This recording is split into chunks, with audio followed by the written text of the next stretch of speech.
सुप्रभात बच्चों। प्यारे बच्चों, आज हम हिंदी व्याकरण के अनुच्छेद लेखन पर बात करेंगे। मुझे आशा आप इसे ध्यान से सुनोगे और इसके जो मुख्य बिंदु हैं उन्हें अपनी नोटबुक में नोट करके उसे याद भी करेंगे और उन पे ध्यान भी देंगे। तो प्यारे बच्चों, आज का जो विषय है अनुच्छेद लेखन। क्या होता है अनुच्छेद लेखन? अनुच्छेद लेखन होता है बच्चों किसी विषय पर कम से कम शब्दों में पूरे विषय की बातें लिख देना, संक्षिप्त शब्दों में किसी विषय पर लिखना। अनुच्छेद लेखन एक बहुत ही शानदार और बहुत ही अच्छी कला है। आपको कोई विषय दिया जाएगा, उस विषय पे आपको कम से कम शब्दों में इस विषय से संबंधित सभी बातें उस अनुच्छेद के अंदर लिखनी होती हैं।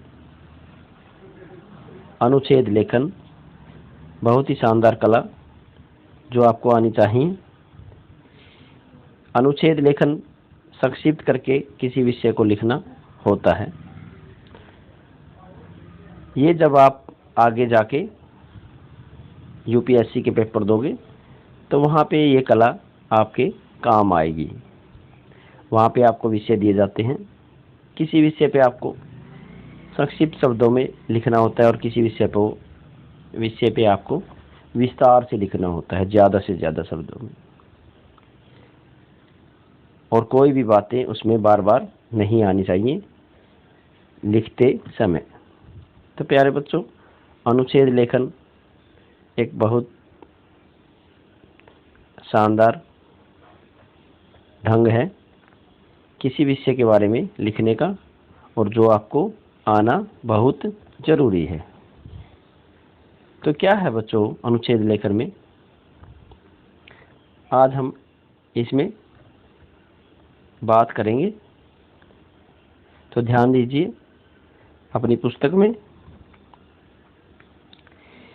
किसी विषय से संबंधित विचारों एवं भावों को कम से कम शब्दों में लिखना अनुच्छेद लेखन कहलाता है।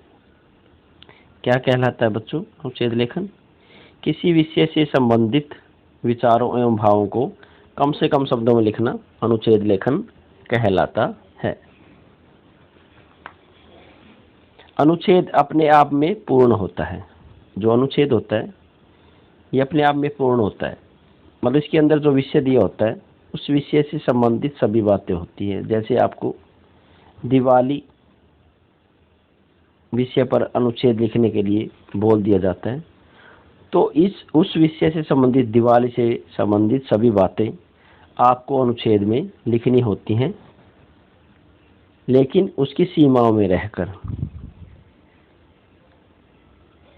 सीमाओं का मतलब ये है कि आपको दिवाली से संबंधित जो मुख्य बातें हैं उस अनुच्छेद में ज़रूर लिखनी है, लेकिन उनका विस्तार ज़्यादा नहीं होना चाहिए। अनुच्छेद की जो सीमा होती है उससे बाहर आपको नहीं जाना है। तो यही कला है इस अनुच्छेद लेखन की। अनुच्छेद लिखते समय निम्नलिखित बातों पर विशेष ध्यान देना चाहिए। तो कौन सी बातें? देखिए, ध्यान दीजिए अपनी पुस्तक में। यह है नंबर 1। क्या है बच्चों? यह 80 से 100 शब्दों में लिखा जाना चाहिए। कितने शब्दों में लिखा जाना चाहिए बच्चों? ये 80 से 100 शब्दों में लिखा जाना चाहिए। मतलब इसके अंदर जो शब्द हैं 80 से 100 शब्द होने चाहिए। लगभग 10-12 लाइनों का बनता है 80 से 100 शब्द अपनी नोटबुक में। सबसे पहले अपने विचारों को क्रम दो। तो सबसे पहले अपने विचारों को क्रम दो, मतलब उसके अंदर जो विचार है ना आपके क्रमानुसार होने चाहिए, मतलब सही ढंग से होने चाहिए। कि दिवाली, जैसे मान लो विषय दे दिया तुम्हें दिवाली, तो दिवाली से पहले हम क्या करते हैं, दिवाली वाले दिन क्या करते हैं, और दिवाली से अगले दिन क्या होता है हमारे घरों में। तो ऐसा लिखा जाता है कर्मानुसार। तो विषय भी कर्मानुसार ही लिखे जाते हैं, कोई भी बात आगे पीछे नहीं लिखनी। ये मतलब नहीं है कि आपने 80 और 100 शब्द लिखने हैं, लेकिन वो जो शब्द लिखोगे, जो विषय के बारे में आप जानकारी दोगे, वो कर्मानुसार होनी चाहिए। वाक्य छोटे एवं एक दूसरे से जुड़े हुए हों। वाक्य एक दूसरे से जुड़े हुए होने चाहिए और छोटे होने चाहिए।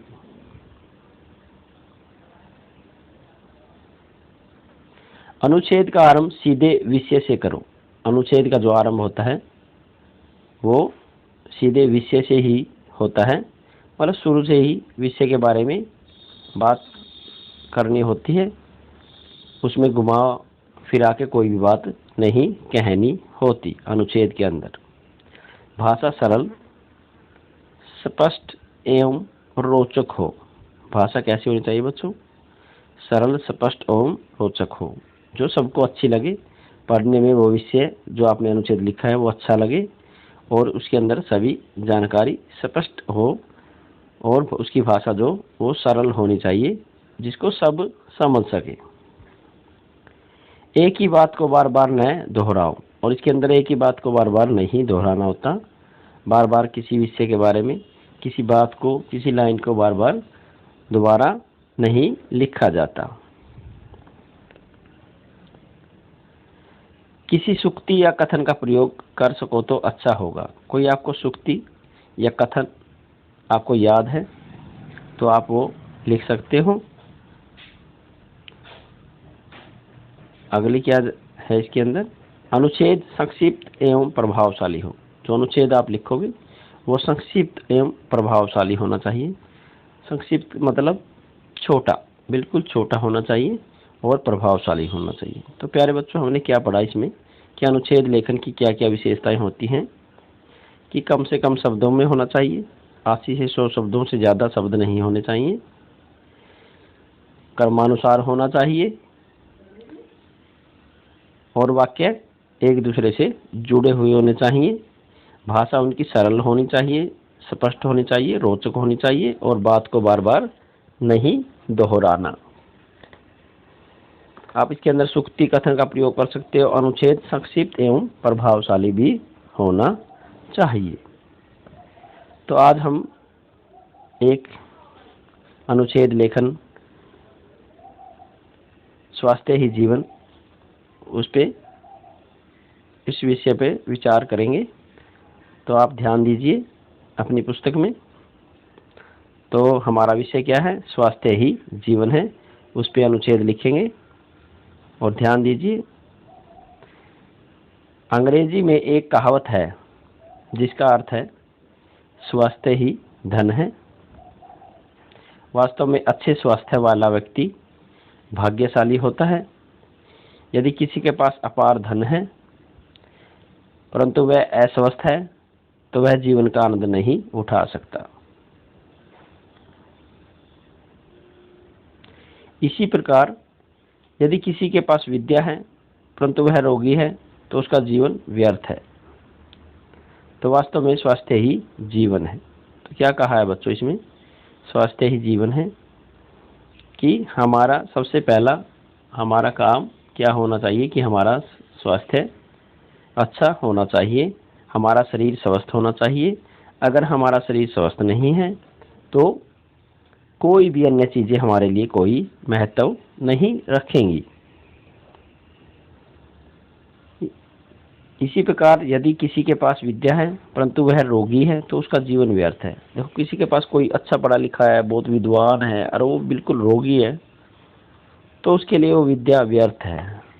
तो क्या बनता है तो इस बात से हमें क्या पता चलता है कि सबसे पहले हमारा जो शरीर है वो स्वस्थ होना चाहिए। वास्तव में स्वास्थ्य ही जीवन है। पहला सुख निरोगी काया, पहला सुख निरोगी काया। देखो, ये सुक्ति और कथन कहा था ना कि हम प्रयोग कर सकते हैं। तो ऐसे हम इसमें सुक्ति या कथन कोई भी प्रयोग कर सकते हैं। क्या है इसके अंदर? पहला सुख निरोगी काया, ये होती है सुक्ति और कथन। यह लोकोक्ति पूर्णतः सत्य है। शरीर में यदि कोई रोग नहीं तो हम सुखी हैं, और यदि रोग है तो दुखी हैं। तो अगर हमारे शरीर में कोई रोग है तो हम दुखी हैं, अगर रोग नहीं है तो हम सुखी हैं। यही कारण है कि स्वास्थ्य को सुख की कुंजी माना गया है, और यही कारण है कि स्वास्थ्य को सुख की कुंजी माना गया है। स्वस्थ रहने की पहली शर्त है ताज़ी हवा, शुद्ध पानी। और स्वस्थ रहने की पहली शर्त क्या होती है बच्चों? शुद्ध पानी और शुद्ध वायु।